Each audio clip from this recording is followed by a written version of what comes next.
J'ai le plaisir aujourd'hui d'être avec la nouvelle directrice générale du Soleil de la Floride, Denise Dumont. Bonjour, Denise. Mais bonjour, Christian. Depuis quand ces nouvelles fonctions? Alors, depuis l'été dernier. Imaginez donc que M.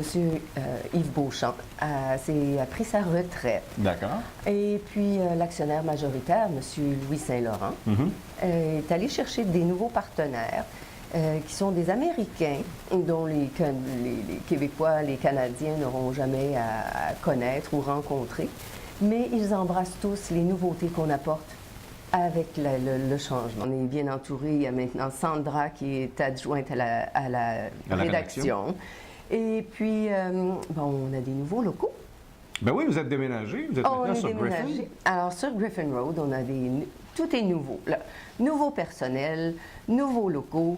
Notre journal a pris une nouvelle allure. Alors, on a une nouvelle maquette, c'est-à-dire que toutes les dispositions sont différentes.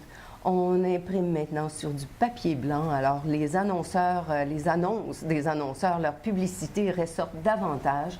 On imprime autant qu'avant, sinon plus. On a une distribution accrue. Vous avez des gens qui sont ici à l'année, vous avez des gens qui viennent ici 2 ou 3 mois, des gens qui viennent seulement pour 2 semaines. Donc, il faut servir cette clientèle-là d'une façon différente. Absolument. Et puis, non seulement au niveau des publicités, ce sont aussi le contenu du journal. Alors, on met l'emphase sur quoi faire, où aller, qu'est-ce qui se passe ici, tout en étant aussi sensible aux besoins de ceux qui ont des propriétés en Floride, ceux qui viennent ici pour plus longtemps, qui espèrent s'acheter des propriétés. Alors, on parle de lois, on parle de toutes sortes de choses. On veut que les gens soient bien avisés et c'est notre... Donc, si les gens cherchent quelque chose, ils vont le trouver dans le Soleil de la Floride. Oh, absolument, absolument. Et la distribution du Soleil se fait de quel endroit à quel endroit? Alors, on est distribué de South Beach jusqu'à Palm Beach, West Palm Beach. On a aussi une distribution autour du lac Okeechobee. OK. Parce qu'il y a une grande population de Québécois dans des resorts, des genres de camping, des parcs de maisons mobiles là-bas. Et puis, ces gens-là viennent beaucoup faire du shopping ici. Alors, on est élus là-bas. Et aussi, on envoie notre journal à des abonnés sur le web. Plus de 48 000. Le journal est publié, c'est un hebdo, donc une fois par semaine. Ouais. Mais par contre, ça va devenir le rendez-vous quotidien de chaque Québécois qui est ici en Floride. Alors, ça, c'est un autre des changements que la nouvelle direction appuie. C'est un nouveau site web. Et puis, sur notre site web, on va avoir ce qu'on appelle des widgets. Donc, la température de Montréal, la température d'ici, le taux de change. Juste pour comparer, pour voir comment on est bien ici. Oui. Alors, le taux de change, le prix de l'essence, tout ça va être toujours en continu sur notre site web.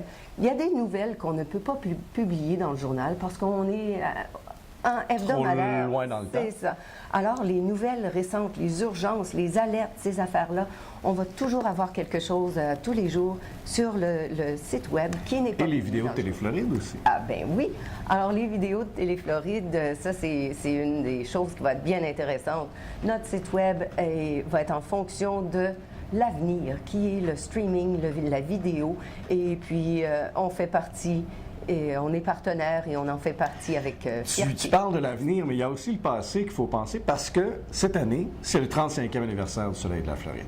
Et à chaque année, le Soleil présente le Canada Fest sur la plage Hollywood. Est-ce qu'il y aura également une évolution à ce niveau-là, un changement à s'attendre au Canada Fest? On est tellement heureux de travailler fort pour en arriver à un Canada Fest renouvelé. Alors, on s'est entouré d'une équipe fantastique de personnes qui nous aident. Cette année, c'est que on va avoir qu'une scène. D'accord. Mais une scène qui va avoir un mur vidéo à l'arrière. Alors, les banderoles, on n'en aura plus, ça va tout passer, ça va tout être électroniquement diffusé. Nous avons de nouveaux chanteurs, des chanteurs de calibre, de gens qui voulaient venir depuis longtemps, ils osaient pas. Maintenant, la scène et l'équipement leur permet de venir se produire ici. On devrait avoir un plancher de danse, alors les gens vont être capables de swinguer à leur goût. Aussi, ben là, on ne peut pas dévoiler tout à ce moment-ci, mais ce que je peux vous dire, c'est que l'ouverture du 35e anniversaire du Canada Fest va se faire le 27 janvier, le samedi matin. Et puis, le premier bloc musical, ce sera la matinée musicale et on offre le Mimosa pour les 500 premiers invités. Oh! Au Canada Fest. Donc, ça part en grand. Oh, ça part en grand. Et puis, des musiciens hors pair qui s'en viennent, nous sérénader, si vous voulez. Et puis, ça va swinger en masse. On a des gens réputés internationaux, dont Martin Dubé. Martin, lui, qui est connu en Europe plus que par ici. Mais maintenant, il s'en vient vraiment découvrir les salles publiques de la Floride et des États-Unis. Remarquez qu'il a fait plein de choses aux États-Unis. Il a fait les Oscars, des choses comme ça. Mais nous, on était un petit peu moins habitués à lui à ce moment-là. Alors, Martin va venir nous faire un show superbe. Il va avoir avec lui la toute petite, une des jeunes concurrentes à la voix. À la voix junior? Alors, à la voix junior. Alors, Madison Tucker. Et puis, elle va faire la première partie du show de Martin. On va avoir aussi le meilleur Elvis au monde et qui s'en vient David Morin, qui s'en vient faire un bloc musical juste pour nous autres. Alors, donc, les amateurs d'Elvis vont être bien servis au Canada Fest cette année. Oh que oui! Alors, apportez vos souliers cirés. Les ça Blue va Suede valoir Shoes. Oh que oui, ça va valoir la peine. Ensuite, on va avoir toute une programmation qui va être dévoilée très bientôt, petit à petit, dans le soleil de la Floride. Évidemment. Et puis, aussi, il va y avoir des présentateurs différents. Alors, c'est vraiment là, tout un changement. Ça va être un gala. Ça va être à l'allure d'un spectacle de gala. Bien, on vous comprend d'être emballé, Denise. Donc, c'est un rendez-vous les 27 et 28 janvier prochains sur la plage de Hollywood pour le renouveau Canada Fest, mais également pour toutes les informations dont vous avez besoin de trouver si vous venez faire un tour ici en Floride cette année. C'est le Soleil de la Floride qui est maintenant en papier blanc et puis également avec toutes les informations dont vous avez besoin à chaque semaine, mais à chaque jour, vous pourrez visiter le site web du Soleil de la Floride. Donc, suivez-nous et on vous souhaite un bel hiver 2018 avec nous.